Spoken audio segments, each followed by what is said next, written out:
Freedom at Midnight. जी, Larry Collins और Dominique Lapierre की 1975 में आई थी। तकसीम हिंद पर तो जैसे एक बुनियादी किताब समझी जाती है ना? बिल्कुल, और इसका जाविया अहम है और किताब का अंदाज भी थोड़ा नॉवेल जैसा है, ड्रामाई। जी, वाकयात को बड़े दिलचस्प अंदाज में पेश किया गया है। तो आज की इस गुफ्तगू में हम यही देखेंगे कि ये किताब तकसीम के महारकात, फैसलों और लॉर्ड माउंटबेटन के किरदार को कैसे दिखाती है। ठीक है, तो शुरू कहाँ से होता है किताब? हमें 1947 के आगाज में ले जाती है। दूसरी जंग अजीम के बाद का जमाना। बिल्कुल, बरतानिया जंग जीत तो गया था, लेकिन माशी तौर पर बिल्कुल तबाहाल था। वो एम्पायर को संभालना, खासकर हिंदुस्तान जैसी बड़ी कॉलोनी को, अब उनके बस की बात नहीं रही थी। तो मतलब हिंदुस्तान छोड़ना तो तय था, मजबूरी थी। जी हाँ, नागुजीर था। और वजीर आजम एटली की हुकूमत का प्लान था जून 1948 तक मुत्तहिद हिंदुस्तान को आजादी देना। इसीलिए तो माउंटबेटन को भेजा गया, आखिरी वाइसराय, कि भाई जाओ और कांग्रेस और मुस्लिम लीग में कोई समझौता कराओ। लेकिन किताब बताती है कि माउंटबेटन जब पहुंचे तो हालात बहुत पेचीदा थे। जी, और उनके नेहरू से ताल्लुकात काफी दोस्ताना थे। किताब तो ये कहती है कि उन्होंने कांग्रेसी क़यादत यानी नेहरू और पटेल पर मुत्तहिद हिंदुस्तान के लिए कोई ज्यादा जोर नहीं डाला। ये दिलचस्प बात है।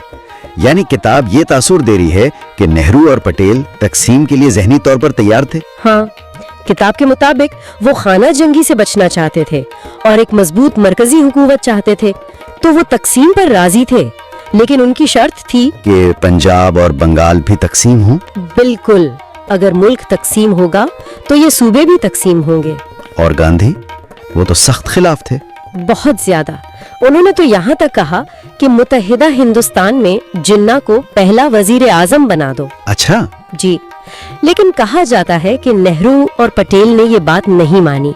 गांधी को तो लगा जैसे उन्हें साइडलाइन कर दिया गया है। और जिन्ना साहब, वो अपने मुतालबे पर कायम रहे। जी, पाकिस्तान के मुतालबे पर डटे रहे।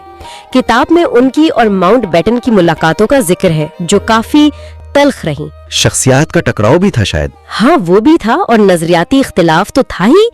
माउंटबेटन ने उन्हें पंजाब और बंगाल की तकसीम वाली बात कही, तो जिन्ना का वो मशहूर जुमला था कि ये तो मौत ईटन यानी दीमक ज़दा पाकिस्तान होगा। हाँ, वो तो बहुत मशहूर है। यहाँ एक बहुत अहम बात किताब बताती है।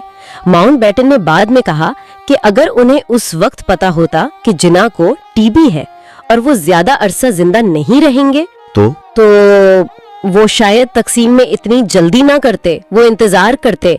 शायद जिन्ना की वफात के बाद मुत्तहिदा हिंदुस्तान मुमकिन रहता। बाप रे, ये तो बहुत बड़ा अगर मगर है तारीख का। जी, किताब का एक अहम नुक्ता है ये। तो इस सारी सूरत हाल में ये तकसीम का आखिरी मंसूबा कैसे बना? वो बाल्कान प्लान क्या था? माउंटबेटन ने पहले एक प्लान दिया था जिसे बाल्कान प्लान कहते हैं। उसमें सूबों को इख्तियार था कि हिंदुस्तान में शामिल हो, पाकिस्तान में, या आजाद रहें। लेकिन जैसे ही नेहरू ने ये सुना, उन्होंने फौरन रद्द कर दिया।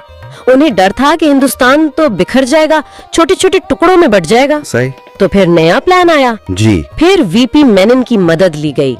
वो कांग्रेस के करीब समझे जाते थे। अच्छा। उनके साथ मिलकर नया मंसूबा बना, जो ज्यादातर कांग्रेस की ख्वाहिशात के मुताबिक था, यानी सिर्फ दो मुल्क, हिंदुस्तान और पाकिस्तान, और पंजाब और बंगाल की तकसीम लाजमी। और ये प्लान मुस्लिम लीग को आखिर में दिखाया गया। किताब तो यही कहती है, और ये भी कि माउंटबेटन ने जिन्ना पर काफी दबाव डाला कि इसे मान ले वरना कुछ नहीं मिलेगा।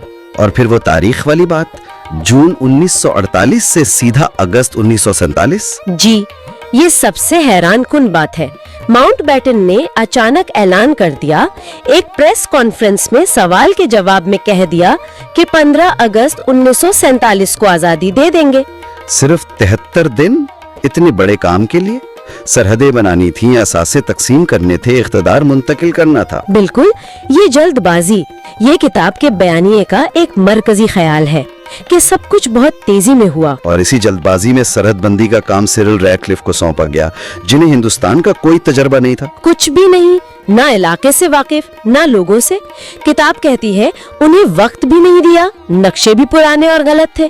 तो नतीजे तो फिर मुतनाज़े ही होने थे। बिल्कुल, खास तौर पर पंजाब में गुरदासपुर का जिला मुस्लिम अक्सरियत थी मगर भारत को दे दिया गया। किताब कहती है इससे भारत को कश्मीर तक रास्ता मिल गया। और बंगाल में कलकत्ता? जी, कलकत्ता भारत को मिला जो मशरकी पाकिस्तान बनने वाले इलाके की माशी शहरक था। और ये रेडक्लिफ अवार्ड का ऐलान भी आजादी के बाद 17 अगस्त को किया गया, ताकि फौरी फसादात ना हो। शायद यही सोच थी। कश्मीर पर किताब क्या कहती है? माउंट बैटन का क्या किरदार था? किताब के मुताबिक माउंट बैटन ने पहले महाराजा हरि सिंह को मशवरा दिया था कि आप पाकिस्तान में शामिल हो जाएं, क्योंकि मुस्लिम अक्सरियती रियासत है। मगर महाराजा माने नहीं। जी नहीं, वो आजाद रहना चाहते थे। बाद में जब कबायली हमला हुआ और महाराजा ने भारत से मदद मांगी तो माउंट बैटन, जो अब भारत के गवर्नर जनरल थे, उन्होंने इल्हाक की दस्तावेज पर दस्तखत के बाद ही फौज भेजने की इजाजत दी। तो मजमूई तौर पर अगर देखें, फ्रीडम एट मिडनाइट इस सारी ट्रेजेडी का जिम्मेदार किसे समझती है? किताब का झुकाव माउंट बैटन को एक तरह से हमदर्दी से देखने का है। उन्हें एक ऐसा मुंतजिम दिखाया गया है जो पुरज़्म था, लेकिन हालात बहुत मुश्किल थे, वक्त कम था। और रेडक्लिफ को भी वक्त की कमी का मार्जिन दिया गया है। जी, तो तासुर ये बनता है कि ज्यादा जिम्मेदारी हिंदुस्तानी लीडरशिप के आपसी इख्तिलाफात, हालात की पेचीदगी और शायद किस्मत पर डाल दी गई है। बरतानवी जल्दबाजी या फैसलों पर जोर निस्बतन कम है, फोकस माउंट बैटन पर बहुत ज्यादा है। तो खुलासा ये हुआ कि फ्रीडम एट मिडनाइट के मुताबिक तकसीम, शख्सियात का टकराव, सियासी मजबूरियां और सबसे बढ़कर बेइंतहा जल्दबाजी का नतीजा थी, एक अलमनाक नतीजा। जी, और ये एक खास मगरबी और माउंट बैटन के करीब का नुक्ता नजर है। उसे पढ़ते हुए ये जहन में रखना जरूरी है। बिल्कुल। और वो जिना की बीमारी वाली बात, वो वाकई सोचने पर मजबूर करती है कि तारीख के किसी एक लम्हे में एक फर्द की सेहत या एक छोटी सी मालूमात की कमी वाकयात का रुख कैसे बदल सकती थी। कम से कम इस किताब की नजर में तो ऐसा ही लगता है। ये सवाल